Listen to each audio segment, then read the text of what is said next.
Back here, first things first. Check out Celtics center Enes Kanter calling out our guy Nick on Twitter. And he didn't stop there, taking his hot take to the radio. Listen to this. I mean, listen, Nick, right? Sorry. Listen, Nick, wrong. Got him. I'll just say this, man. Listen, people don't forget. Well, look who's joining us right now, who hasn't forgotten Enes Kanter. Enes, what do you have to say to Nick after you guys swept the series? Moving on. Hey, we feel good. You know, I'm happy that I'm joining my favorite show. I was really excited to just come and talk to Nick and all of y'all. So we feel good. You know what I mean? We swept the Sixers. So it's been a good series for sure for us. All right, Enes, listen, I don't do this often because it doesn't often happen, but I have something to tell you. I was wrong. I thought that the Celtics were going to have a very listen, and this is why, after watching you for the season, I picked you guys to make the conference finals just a couple weeks ago on this show. I thought you guys were going to really struggle defensively. And not only did you not struggle defensively as a team, you guys were a top 5 defense. The defense actually improved slightly when Enes Kanter was on the court. I have to give you credit. Can I hear it again? Yeah, go ahead. No, please. Can I hear it again? The defense, the top 5 defense somehow improved when Enes Kanter was on the court. So listen, I deserve to be clowned on this one because I was dead wrong. I don't think it was that hot of a take, but I just ended up being wrong. But I do have a serious question for you. What was the key to you unlocking that part of your game? Because you've always been a great offensive player. We've talked about this. But what's hurt you in the past was defense. And this year, you were excellent defensively. I mean, I feel like we were just so focusing on stopping Embiid, you know, because I know he was one of the best big men in the league, obviously. And now with, like, Ben Simmons out, they were going to go to him on the post almost every time. So, like, our game plan was just get him tired. You know, the first quarter especially, just to run him. And I know he was not in the best shape that possible. So, like, I feel like the second half, we just took off. Wow. EK, so hold on. I've been crushing Embiid the last few days, and I don't know if you know, this is my 3rd day on the show. I'm the rookie. And right away, we started this conversation on the Sixers and should they blow it up and who's the leaders. You just said that this guy was tired.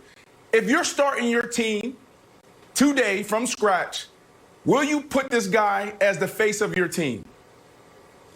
I mean, of course, obviously, don't get me wrong, Embiid. Hey, listen, but still, Embiid is like, you got to take Embiid. He's one of the best big men in the league. No question. But, like, I feel like that was our game plan. Was like, because we know that how good of a shape we were in, how hard we worked. So, like, me and Tice actually talk about it. It's like, listen, man, you know, just get him tired. Get him tired in the first quarter. And I know the second half they're going to struggle. Out of it. Take the physical part out of it. We know he's super talented. We know he has the skill set of a Shaquille O'Neal. But look at his body language. Right. Is this the type of guy that you would want to play with? Is this championship leadership to you? I mean, I mean, body language, of course, could be way better because all the guys were just looking up to him and stuff. But, like, listen, man, we are not worried about anyone else. You know, we were just worrying about us. We will be known as the guys who ended the process. So. Okay.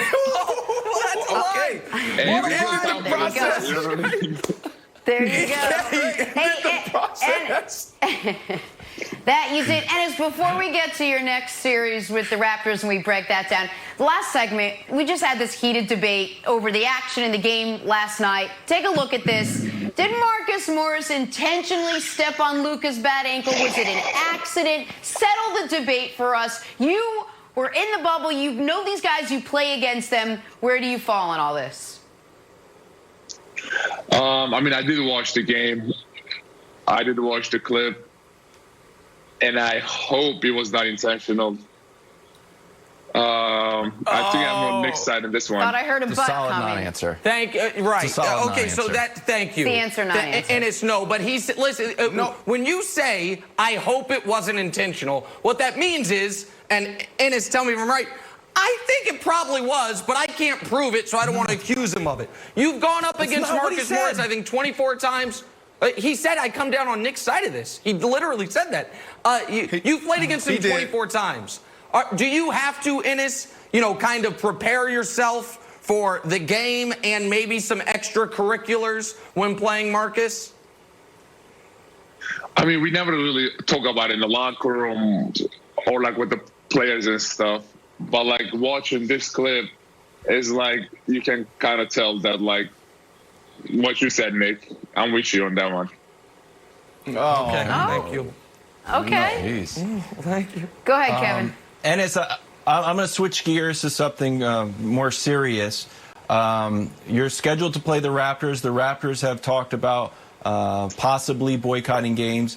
Jalen tweeted out that he wanted to protest. Marcus, I think, said the other day that his focus shouldn't be on basketball. Is there anything you can share in the feeling around the bubble and your team? I mean, it's disgusting. I was actually reading this morning what her sister said. She was saying, I'm not sad. I stopped crying years ago. I have been watching police murder people who look like me. And I don't want your pity. I want change. And coming to this bubble, we knew basketball is second priority. So I feel like we have our voices. We should definitely use it to bring change because we need change, and change cannot wait. So I feel like we're just gonna come together with the team and then see what we can do because this is sick, and we definitely needs to do something about it. So, Enes, I actually think you can be a uniquely important voice on this. And you and I publicly, we mess with each other, but I think we've spoken off the air Right. about outside of basketball how much respect I have for sure. you and what you've represented. For sure. And you have been vocal about how proud and happy you are to be in this country and the opportunities this country affords you, especially given what's happened in your country to your family. Right. So can you maybe help the audience understand how you can feel all those ways and still feel like we need to do better? Like it is not anti-American to say needing Exactly. to reform the police or do better. That's not an unpatriotic statement. It actually is a very patriotic statement. Exactly, I agree with you. I mean, people need to understand this. This cannot be white against black. This is about everyone's against racism. And, you can love your country and protest at the same time. You're not protesting your flag. You're protesting the things that are happening right now, post-brutality and all that stuff. So I feel like we play an important role in this. And so just use our voice to bring change because it is really important. And the other thing is there are so many young generation kids are watching us out there. So I feel like what we do is so important because it's going to inspire so many people out there. So that's why I'm so amazed and happy about what leaders are coming out like Jaylen Brown, Donovan Mitchell, Damian Lillard, LeBron James, and bringing voice and light into what's happening right now.